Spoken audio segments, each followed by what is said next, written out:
ജാതി അധിക്ഷേപത്തെ തുടർന്ന് കണ്ണൂർ അഞ്ചരക്കണ്ടിയിൽ ദന്തൽ വിദ്യാർത്ഥി ആറിൽ നിതിൻ രാജ് ജീവനൊടുക്കിയ സംഭവത്തിൽ ഗുരുതര വെളിപ്പെടുത്തലുമായി വിദ്യാർത്ഥികളും മുൻ എക്സാമിനറും. ആരോപണ വിധേയനായ അധ്യാപകൻ ഡോക്ടർ MK റാം ദേഹനിന്ദ നടത്തുന്നത് പതിവാണെന്ന് സഹിച്ചാണ് കഴിയുന്നതെന്നും കോളേജിലെ വിദ്യാർത്ഥികൾ തുറന്നു പറയുന്നു. ആ പ്രതികരണത്തിലേക്ക്. ആ വോയിസ് മെസ്സേജിൽ പറഞ്ഞിട്ടുള്ള ഹരാസ്മെന്റും കളർ വെച്ച് പറഞ്ഞിട്ടുണ്ടെങ്കിൽ അതും നമ്മൾ പൂർണ്ണമായി വിശ്വസിക്കുന്നു. കാരണം നമ്മളുടെ ക്ലാസ്സിൽ പഠിക്കുന്ന സ്റ്റുഡൻസിനെയും കളർ വെച്ച് പറഞ്ഞിട്ടുണ്ട്. പുള്ളിക്കാരൻ സ്റ്റുഡൻസിനെ പറയുന്നത് ഫാറ്റി, തിൻ, ലീൻ, കോക്രോച്ച്. നമ്മൾ കംപ്ലൈന്റ് കൊടുത്തപ്പം പുള്ളി ക്ലാസ്സിൽ വന്നിട്ട് ആരാണ് കംപ്ലൈന്റ് കൊടുത്തത്, നിങ്ങൾ കംപ്ലൈന്റ് കൊടുത്തു കഴിഞ്ഞാൽ ഞാൻ എന്ത് ചെയ്യാനാ, ഞാൻ ഇപ്പൊ തിന്നാണെങ്കിൽ എനിക്ക് നിന്റെ പേരറിയില്ല, നീ തിന്നാണ്, അപ്പൊ ഞാൻ നിന്റെ തിന്നെന്ന് വിളിക്കുന്നു. അതല്ലാതെ ബോഡി ഷെയ്മിങ് ഒരു പ്രശ്നമാണെന്ന് പോലും പുള്ളിക്ക് അറിയില്ല. ബൈ ദ ടൈം നമ്മൾ ഫൈനൽ ഇയർ എത്തിയപ്പോൾ തേർഡ് ഇയർ ആയിരുന്നു പുള്ളിക്കാരന്റെ ക്ലാസ്. തേർഡ് ഇയർ എത്തിയപ്പോൾ നമുക്കത് നോർമലൈസ്ഡ് പോലെയായി. അത് ബോഡി ഷെയ്മിങ് ചെയ്യുന്നത് എന്ത്, കളർ വെച്ച് പറയുന്നതുണ്ട്, പിന്നെ ഏത് റിലീജിയൻ ചോദിക്കുന്ന ഒരു സംഭവമുണ്ട്, പേരൻസിന്റെ ഇൻകം, അവരുടെ ജോലി, അങ്ങനെ പറ്റി ചോദിക്കുന്ന ഒരു ഇതുണ്ട്. അത് വെച്ച് കമ്പയർ ചെയ്യുക, ചോദിക്കുക, അങ്ങനെയുള്ളൊരു.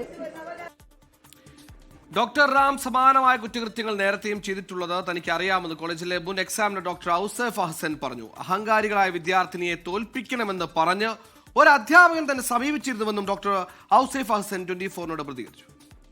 നേരത്തെയും ഉണ്ടായിട്ടുണ്ട് എന്നുള്ളതാണ് ഇപ്പോൾ തെളിഞ്ഞുകൊണ്ടിരിക്കുന്നത്. കുട്ടികൾ പറഞ്ഞുകൊണ്ടിരിക്കുകയാണ്. പലരും അത് പുറത്ത് പറയാൻ മടിക്കുകയാണ്. കുട്ടികൾ അവരൊക്കെ പല പൊസിഷനിലും എത്തിയിട്ടുള്ള കുട്ടികളാണ്. അപ്പോൾ ഇപ്പം കുറച്ച് നേരത്തെ തന്നെ ഡൽഹിയിൽ നിന്നൊരു ഫോൺ വന്നു. ആ കുട്ടിയും ഇത് തന്നെയാണ് പറഞ്ഞത്, സാറിന് എത്ര വേണം, ഞാൻ ആ ഗ്രൂപ്പിൽ കയറിയിട്ട് മൊത്തത്തിൽ അയച്ചു തരാം, ഒരുപാടുണ്ടെന്നാണ് പറയുന്നത്. നിതിൻ രാജിന്റെ മരണത്തെ ലോൺ ആപ്പുമായി ബന്ധപ്പെടുത്താനുള്ള പോലീസ് നീക്കത്തിന് പിന്നാലെയാണ് വിദ്യാർത്ഥികളുടെ ഉൾപ്പെടെയുള്ള ഈ തുറന്നുപറച്ചിൽ. അതിനിടെ കണ്ണൂരിൽ നിന്നുള്ള അന്വേഷണ സംഘം തിരുവനന്തപുരത്ത് നിതിൻ രാജിന്റെ വീട്ടിലെത്തി. നിതിൻ രാജിന്റെ മരണത്തിൽ വിദ്യാർത്ഥി യുവജന സംഘടനകൾ വലിയ പ്രതിഷേധമാണ് ഉയർത്തിയത്.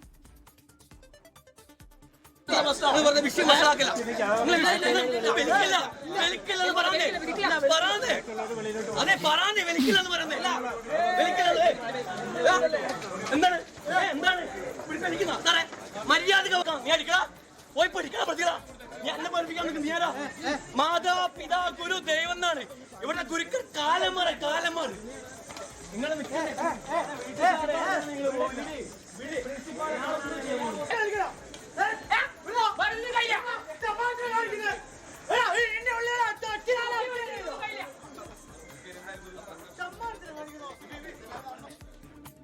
നിതിന്റെ ബന്ധുക്കൾ പോലീസ് മേധാവിയെ കണ്ട ഉടൻ പരാതി നൽകും. ദിൽഷ തിലകൻ കോഴിക്കോട് നിന്നും ഒപ്പം അജീഷ് ശിവകുമാർ കണ്ണൂരിൽ നിന്നും ജിബിൻ JB തിരുവനന്തപുരത്ത് നിന്നും വാർത്താവിവരങ്ങളുമായി ചേരുന്നുണ്ട്. ആദ്യം ജിബിൻ JBയിലേക്കാണ്. ജിബിൻ, ഈ പറഞ്ഞതുപോലെ അന്വേഷണം ത്വരിതമായി നടക്കുന്നുണ്ട്. കണ്ണൂരിൽ അന്വേഷണ സംഘം തിരുവനന്തപുരത്ത് എത്തിയിട്ടുണ്ട്. എന്തൊക്കെ കാര്യങ്ങളാണ് പ്രധാനമായും അവർ അന്വേഷിച്ചറിഞ്ഞത്? പ്രത്യേകിച്ച് കുടുംബം വലിയ ആരോപണം അധ്യാപകർക്കെതിരെ അടക്കം ഉയർത്തുന്ന ഘട്ടത്തിൽ. സുഹൈല തന്നെയാണ്. കാരണം നിതിൻ രാജിന്റെ മരണവുമായി ബന്ധപ്പെട്ട മരണത്തിന്റെ ആ ദിവസം തന്നെ കുടുംബം വലിയ രീതിയിലുള്ള ആരോപണങ്ങൾ ഉന്നയിച്ചിരുന്നു. ആ ആരോപണങ്ങൾ ശരിവെക്കുന്ന തരത്തിലാണ് ഇന്ന് സഹപാഠികളുടെയും അതുപോലെ തന്നെ ആ കോളേജിൽ എക്സാമിനറായി പോയുടെയാളുടെയും പ്രതികരണങ്ങൾ വന്നത്. അതുകൊണ്ട് തന്നെയാണ് ഇന്നത്തെ ഈ വീട്ടിലെത്തിയുള്ള മൊഴിയെടുപ്പിന് ഇത്രയും നിർണായകമാവുകയും ചെയ്യുന്നത്. കാരണം കണ്ണൂരിൽ നിന്നുള്ള അന്വേഷണ സംഘം ഫക്രുദ്ദീൻ എന്ന് പറയുന്ന സിയുടെ നേതൃത്വത്തിലുള്ള അന്വേഷണ സംഘം ഉച്ചയ്ക്ക് 1:30 നെടുമങ്ങാടുള്ള നിതിൻ രാജിന്റെ ഈ വാടക വീട്ടിലേക്ക് എത്തിയത്. ആ സമയത്ത് ആദ്യം എത്തിയുടൻ തന്നെ മാതാവിന്റെയും പിതാവിന്റെ പ്രതികരണത്തിനാണ് അവർ ശ്രമിച്ചത്. പക്ഷേ അവർ രണ്ടുപേരും തന്നെ ആ സമയത്ത് സംസാരിക്കാൻ പറ്റുന്ന ഒരു അവസ്ഥയിലല്ലായിരുന്നു.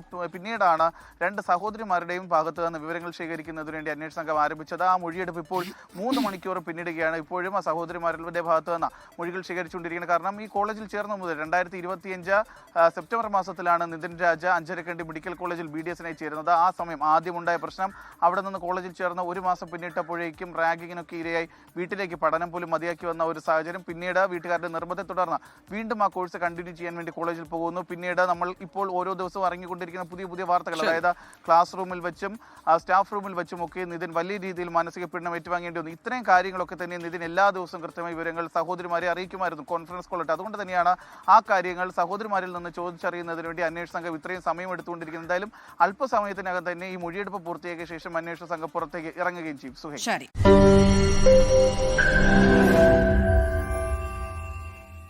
ലോകത്തെവിടെയായാലും ഏത് സമയത്തും 24 വാർത്തകളും ഓഗ്മെന്റഡ് റിയാലിറ്റി പാക്കേജുകളും എക്സ്പ്ലെയിനറുകളും വിശദമായി കാണാൻ ഞങ്ങളുടെ YouTube ചാനൽ നിങ്ങൾക്ക് സബ്സ്ക്രൈബ് ചെയ്യാം.